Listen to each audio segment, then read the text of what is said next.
Most people will hear what I'm about to say and immediately feel uncomfortable because it threatens the story they've been telling themselves for years.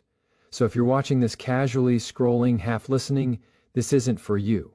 But if there's a part of you that knows you're capable of more and is tired of repeating the same patterns, then stay with me, because this might be the most honest conversation you've had in a long time.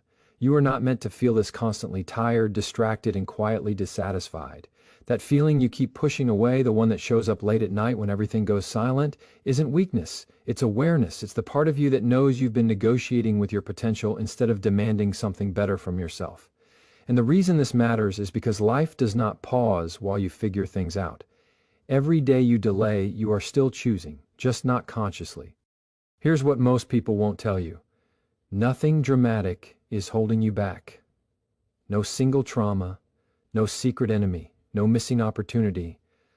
What's holding you back is subtle. It's comfort. It's distraction. It's the habit of waiting for the right mood, the right moment, the right motivation. And while you wait, your standards quietly drop. This video is not here to make you feel good for 10 minutes. It's here to confront you with a question you can't ignore once you hear it. If your life stayed exactly the same for the next 5 years, would you respect the person you've become? Because change doesn't start with intensity, it starts with honesty. So don't leave yet. Not because I need your attention, but because this might be the moment you stop lying to yourself, and that moment changes everything. Most people don't like this idea, so they soften it, decorate it, or turn it into something inspirational sounding. But the truth is very plain, and once you really understand it, it changes how you move through the world. No one is coming to save you. Not your parents, not your partner, not society, not the right opportunity, not even time. And the moment this lands, not emotionally but intellectually, you stop living like a victim of circumstances and start living like an active participant in your own life. From a psychological point of view, the human mind is wired to look outward when things go wrong. We search for reasons, explanations, and people to blame because blame protects the ego. It allows us to feel innocent while remaining stuck.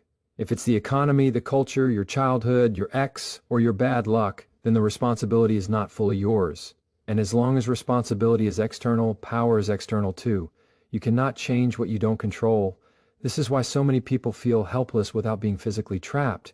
Their lives are not constrained by chains, but by beliefs.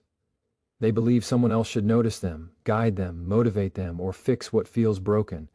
But life doesn't work like a caring parent. Life works more like a mirror. It reflects back what you consistently do, not what you hope for or intend. Philosophically, accepting that no one is coming to save you is not pessimism, it is realism.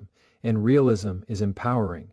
When you remove the illusion of rescue, you are forced to confront a deeper question. If no one is coming, then what am I going to do with the time, energy, and agency I have right now? That question is uncomfortable because it exposes passivity. It reveals how often we wait instead of act. Many people say they want independence, strength, confidence, and self-respect, but what they actually want is reassurance without responsibility. They want someone to tell them they are enough without asking them to grow, yet self-respect does not come from being affirmed, it comes from keeping promises to yourself. Confidence is not something you are given, it is something you earn through evidence, and evidence only comes from action. When you truly internalize that no one is coming, you stop negotiating with yourself. You stop saying, I'll start when I feel ready, because readiness is not a feeling, it is a decision. You stop waiting for clarity, because clarity comes from movement, not from thinking. And you stop outsourcing your emotional stability to other people because you realize how fragile that makes you. There is also a relational aspect to this idea that is often misunderstood. Some people hear no one is coming to save you and think it means isolation, emotional coldness, or radical self-reliance. That's not what this means. It doesn't mean you don't need others. It means you stop expecting others to do your inner work for you. Support is healthy, dependence is not. The difference is subtle but life-changing. In relationships, for example, many people unconsciously look for someone to complete them, regulate them, or distract them from unresolved parts of themselves. This creates pressure, resentment, and imbalance. When you accept that no one is coming to save you, you approach relationships differently. You come as a whole person, not a project. You seek connection, not rescue. And paradoxically, that makes you more attractive, more grounded, and more secure. From a developmental perspective, this is what maturity looks like. Childhood is the phase where someone else is responsible for your survival and structure. Adulthood begins the moment you accept responsibility for your direction. Not your fault for everything that happened to you, but your responsibility for what happens next. That distinction matters. Blaming yourself for the past is useless. Avoiding responsibility for the future is dangerous. There is also a quiet dignity that comes with this realization. When you stop waiting to be saved, you stop performing for approval. You no longer need constant validation to keep moving forward. Your motivation becomes internal rather than reactive. You work on yourself not because someone is watching, but because you are. And that changes the quality of your effort. Psychologically, this shift moves you from an external locus of control to an internal one. People with an external locus of control feel like life happens to them. People with an internal locus of control feel like life responds to them. Research consistently shows that this internal orientation is linked to resilience, better mental health, and long-term success. Not because life becomes easier, but because you become sturdier. Once you accept that no one is coming, excuses start to lose their power. You still notice obstacles, but you don't use them as reasons to stop. You say, "This is hard," instead of, "This is impossible." You stop dramatizing discomfort and start treating it as part of the process. And this is where real growth happens, not in moments of inspiration, in moments of resistance. There is also a moral dimension to this idea. When you refuse to take responsibility for your life, someone else eventually pays the price. It might be your future self, exhausted and bitter. It might be your partner carrying emotional weight that isn't theirs. It might be your children inheriting patterns you never addressed. Avoidance doesn't disappear, it transfers. So when you work on yourself, you're not just doing something for personal gain, you're reducing the burden you place on others. You're becoming more emotionally regulated, more accountable, more capable. You're choosing to be someone who contributes stability instead of chaos. And that choice starts with the refusal to wait for rescue. This doesn't mean you won't struggle. It doesn't mean you won't doubt yourself. It means you stop using struggle and doubt as excuses to remain unchanged. You learn to move forward with uncertainty rather than waiting for certainty. You learn to act even when you don't fully trust yourself yet, knowing that trust is built through follow-through. Over time, something interesting happens. The same world that once felt indifferent begins to respond differently. Not because it changed, but because you did. You speak differently. You carry yourself differently. You make decisions faster and regret them less.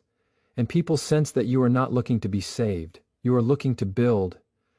And if there is one thought worth sitting with, it is this: the moment you stop waiting for someone to save you is the moment you become someone worth trusting, by yourself and by others. No one is coming. And that is exactly why this is finally in your hands. Once you accept that no one is coming to save you, the next illusion quietly falls apart as well. The idea that motivation will somehow carry you forward. Motivation is seductive. It feels good. It feels powerful. It gives you that brief sense of clarity where everything seems possible. But psychologically, motivation is a state, not a strategy. States are temporary. And building a life on something temporary is one of the most common ways people sabotage themselves without realizing it. If you look closely at the lives of people who are consistently stable, grounded, and effective, you'll notice something important. They are not more motivated than everyone else. In fact, they often feel tired, bored, doubtful, and uninspired, just like anyone else. The difference is not emotional intensity, it is behavioral consistency. They do what needs to be done even when their feelings are not cooperating. This is where discipline enters the conversation, and unfortunately, discipline has a branding problem. People hear the word and imagine punishment, rigidity, or a joyless existence. But discipline at its core is not about control for its own sake. It is about self-trust. It is the system you build so your future self doesn't have to rely on your current mood. From a psychological perspective, discipline reduces decision fatigue. When your actions are guided by structure rather than impulse, you conserve mental energy. You stop renegotiating with yourself every morning about whether you should show up, try again, or give up. The decision has already been made. That frees you to focus on execution rather than internal debate. Motivation asks, do I feel like doing this today? Discipline asks, who do I want to become, regardless of how today feels? That shift in questioning is everything. Many people wait to feel confident before they act. But confidence is not the cause of action. It is the result of repeated action. You don't wake up one day suddenly disciplined. You become disciplined by acting in alignment with your values, even when it's uncomfortable. Over time, those actions accumulate into identity. And identity is far more powerful than fleeting motivation. There is also a deeper emotional reason why people resist discipline. Discipline confronts you with your own inconsistencies. It removes the comforting fantasy that you are capable of more if only circumstances were different.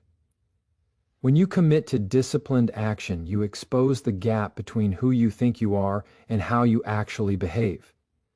That gap can be uncomfortable to face. So many people avoid it by staying in the realm of intention